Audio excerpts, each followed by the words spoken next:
यहाँ पर हम देखेंगे लोड फ्लो स्टडी से रिलेटेड क्वेश्चन हम देखते हैं। तो लोड फ्लो स्टडी किसके लिए यूज नहीं की जाएगी? पावर सिस्टम प्लानिंग के लिए हम यूज करते हैं। फाइंडिंग सिस्टम स्टेट डेटा, इसके लिए हम यूज करते हैं। Finding transient stability of system, इसके लिए हम यूज नहीं करेंगे। ट्रांजिएंट स्टेबिलिटी फाइंड करने के लिए हम लोड फ्लो स्टडी का यूज नहीं करेंगे। Knowing the voltage profile of system, यानी कि सिस्टम की वोल्टेज प्रोफाइल भी अगर हमें पता करनी है तो हम लोड फ्लो स्टडी अप्लाई करेंगे। The unknown variable eight swing बस, तो स्विंग बस पर जो अननोन वेरिएबल होता है वो क्या होता है? P is unknown variable eight swing बस। तो स्विंग स्लैक या रेफरेंस बस होती है, उसके अंदर V और डेल्टा स्पेसिफाइड किए जाते हैं, चाहे वो स्विंग बस हो, इसी को हम बोलते हैं स्लैक बस, और इसी को हम बोलते हैं रेफरेंस बस। रेफरेंस बस, तो यहाँ पर नॉन पैरामीटर क्या होते हैं? बी और लेमड़ा यहाँ पर नॉन पैरामीटर होते हैं। तो by load flow study unknown bus voltage variable are find and this data help in planning of for future. By load flow study stability of system is not find out, यानी कि system की stability हम find नहीं कर सकते हैं load flow study से। Next हम देखें an large power system for accurate load flow calculation. in a large power system for accurate load flow calculation which of the following method is best? तो कौन सा मेथड यहाँ पर best है accurate load flow calculation के लिए? Accurate load flow calculation के लिए यहाँ पर एनआर मेथड है बेस्ट है, यानी कि न्यूटन राफसन मेथड है बेस्ट है, जो भी बेस्ट रिजल्ट यहाँ पर देता है लोड फ्लो स्टडी की कंडीशन में। यहाँ पर with respect to Y bus matrix which of the following is incorrect statement, तो बाई बस मैट्रिक्स के रेस्पेक्ट में कौन सा इनकरेक्ट स्टेटमेंट है? पहला है it is a square matrix, ये सही है, वाइस मैट्रिक्स स्क्वायर मैट्रिक्स का। इट इज स्पारसिटी मैट्रिक्स, ये भी सही है। It is a full matrix, ये गलत है यहाँ पर। और it is a symmetric matrix, ये भी यहाँ पर सही है। तो Y matrix is a square symmetric matrix. As in a power system there are lot of buses and each bus does not connect to each other and many entries of Y bus matrix is zero, so it is a sparse matrix. तो यहाँ पर बहुत सारी buses हैं वो आपस में interconnect नहीं होती हैं, इसलिए हम इसको स्पेयर्स मैट्रिक्स भी हम कह सकते हैं। नेक्स्ट हम देखें load flow study of N bus system there are total, कितने वेरिएबल होते हैं load flow study of N bus system? There are total 4n variable out of which 2n specified variable and 2n are unspecified variable. तो load flow study के अंदर N bus system के अंदर 4n variable होते हैं, जिसमें 2n है unspecified होते हैं और 2 हैं वो स्पेसिफाइड होते हैं। जैसे कि चार कौन कौन से हैं? 4 वेरिएबल में v है, v का मोड, डेल है, p है और q, p और q अननोन रहेगा। For load flow study at each bus, two variables are specified and two are unknown. So an n bus system total 2n variables are specified and 2n are unspecified variable. In load flow problem solved by NR यानी Newton Raphson method with polar coordination, the size of Jacobian is 100 and 200 if there are 20 bus in additional to PQ buses and a slack bus, then total number of buses in the system। तो system के अंदर total number of buses क्या होंगी? तो यहाँ पर Jacobian matrix कैसे निकालते हैं? 2n माइनस के, तो यहाँ पर जकोबियन मैट्रिक्स है, जकोबियन मैट्रिक्स इक्वल टू, तो जकोबियन मैट्रिक्स दे रखी है 100 की, तो 100 इक्वल टू एम की वैल्यू क्या दे रखी है? यहाँ पर 20 बस यहाँ पर दे रखी है एडिशनल टू पी क्यू बस, तो एम की वैल्यू होगी 20 माइनस 2, तो ये हो जाएगा n equal to 100 plus 22 divide by 2, 100 plus 22 divide by 2, तो ये आ जाएगा 61। तो 61 यहाँ पर total number of buses in the system. Next हम देखें अगला क्वेश्चन, जैसे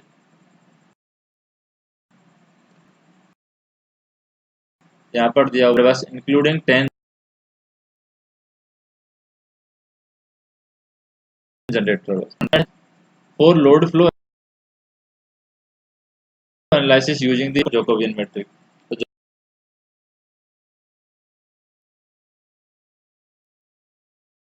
तो जैकोबियन मैट्रिक्स की एक होती है जैकोबियन मैट्रिक्स की 2n माइनस m माइनस 2। तो 2n माइनस m माइनस 1 इसकी अकॉर्डिंग हम निकालें तो 2n माइनस m माइनस 1 से हम निकालेंगे। तो यहाँ पर 10 जनरेटर बस दे रखी है।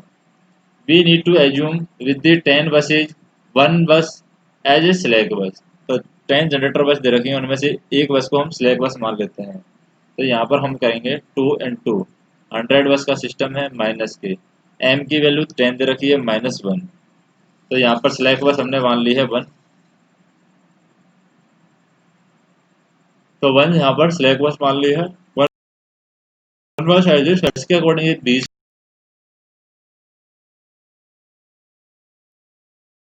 200 में से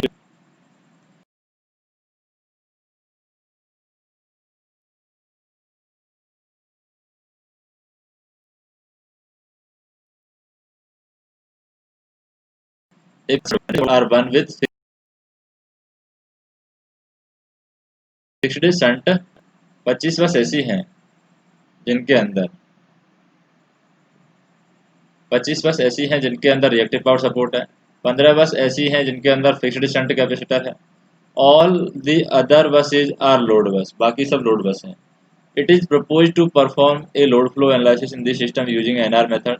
the size of Newton Raphson Jacobian matrix. तो जैकोबियन मैट्रिक्स की साइज हमें निकालनी है। साइज कैसे निकालेंगे? टोटल बस दे रखी है यहाँ पर 300। तो इसके अकॉर्डिंग सॉल्व करते हैं। टोटल बस है 300। 300 में से कितनी 20 यहाँ पर आ गई जनरेटर बस। तो 20 यहाँ पर दे रखी हैं। 20 buses 1 with reactive power support. तो 20 बस जनरेटर कनेक्टेड है। तो जनरेटर में भी यहाँ पर एक हमारी क्या होगी, स्लैक बस होगी, और बाकी हमारी 19 पीवी बस होंगी। 1 स्लैक बस एंड 19 पीवी बस होंगी। फिर 20 मैट्रिक्स के अकॉर्डिंग बात करें तो ये 20 बसेज हैं हमारी जनरेटर कनेक्टेड हैं। 20 बस आर जनरेटर बस एंड 25 बस आर रिएक्टिव पावर सपोर्ट। तो 25 बस हैं रिएक्टिव पावर सपोर्ट है, इसका मतलब यहाँ पर क्या है, 25 की 25 पीवी बसेज हो जाएंगी। फिर 15 बसेज हैं यहाँ पर फिक्स्ड शंट कैपेसिटर है। तो 15 बसेज फिक्स्ड शंट कैपेसिटर है, तो यहाँ पर पी की बसेज हो जाएंगी 15 बसेज। और 200 बाकी जो बसी बस हैं वो कितनी बची, बाकी ऑल अदर आर लोड बस। तो बाकी लोड बस बची। तो यहाँ पर देखें 60 तो खत्म हो गया है और बाकी 240 यहाँ पर लोड बस बची। तो 240 भी हमारी क्या हो जाएंगी, पी क्यू बस हो जाएंगी। तो जैकोबियन मैट्रिक्स की साइज हम कैसे निकालते हैं, number of unknown bus voltage. तो number of unknown bus voltage निकालेंगे हम 2n माइनस के m माइनस के जो भी वैल्यू बच रही है हमारी स्लैक बस वो हम निकाल देंगे। तो 2n हो गया 2 इंटू 30 300 माइनस के m की वैल्यू क्या है 2n माइनस के m माइनस के 1।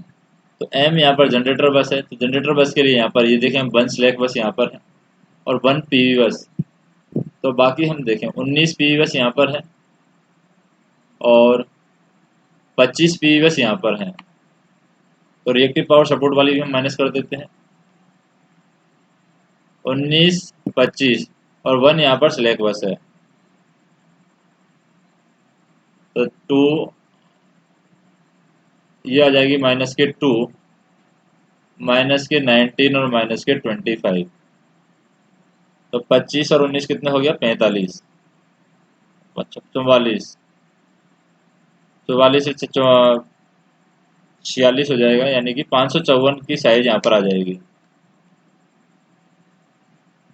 तो जैकोबियन मैट्रिक्स की साइज आएगी 2n minus m minus 1, 2m minus m minus 2 आ जाएगी और m की वैल्यू हमने यहाँ पर निकाल ली है m माइनस 2।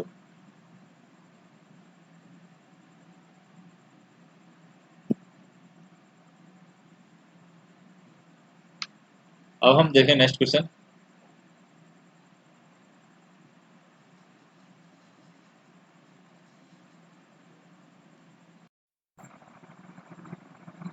क्वेश्चन क्या दे रखा है, if the reference bus is changed in to load flow run, if the reference bus is changed in two load flow run with same system data and power obtained for reference bus taken as specified P and Q in later run, तो यहाँ पर हमें reference बस है वो change की गई है किसके अंदर, in to load flow run with same system data and power obtained for reference bus taken as specified P and Q letter run.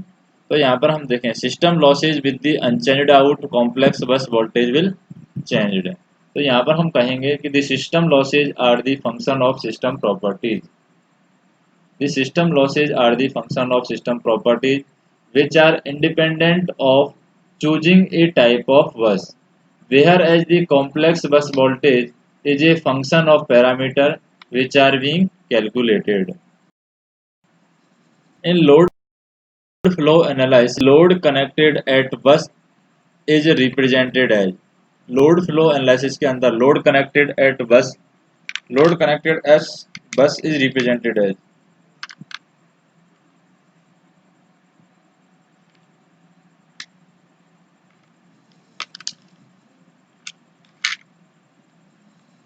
तो यहाँ पर load connected at bus is represented as वो हम देखें इन लोड फ्लो ऐसे load connected at bus is represented as constant real and reactive power drawn from the bus. The load flow study generator are modelled as a source of complex power and load are modelled as a demand of complex power and transmission line are modelled as pi model. तो यहाँ पर complex power का source हम करते हैं generator को, complex power का demand के लिए हम यूज करते हैं लोड को, और ट्रांसमिशन लाइन को हम पाई मॉडल की तरह काम में लेते हैं। बाकी हम यहाँ पर ये पावर सिस्टम का पार्ट है ये सारा खत्म होता है। नेक्स्ट हम पढ़ेंगे नेक्स्ट वीडियो के अंदर इलेक्ट्रिकल एंड इलेक्ट्रॉनिक्स मेजरमेंट से रिलेटेड किस तरीके से क्वेश्चन ऑब्जेक्टिव टाइप है उनको हम देखेंगे।